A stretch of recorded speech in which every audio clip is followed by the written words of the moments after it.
नमस्कार मंडळी, आज आपण पायनॅपल क्रशपासून मस्त असा ज्यूस बनवणार आहे।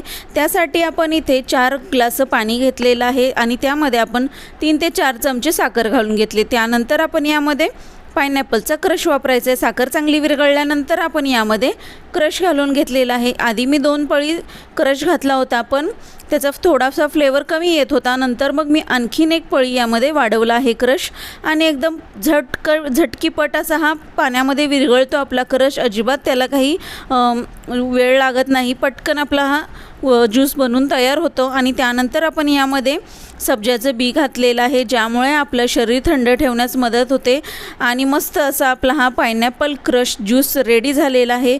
पाहुणे जेव्हा आपल्याकडे दुपारी येतात उन्हाळ्यामध्ये किंवा इतर वेळी, पटकन आपण हा झटपट असा ज्यूस बनवू शकतोय। थोडासा चुरा घातलेला आहे ग्लासमध्ये आणि आपला हा ज्यूस रेडी झालेला आहे। नक्की ट्राय करून पहा। व्हिडिओ आवडल्यास लाईक शेअर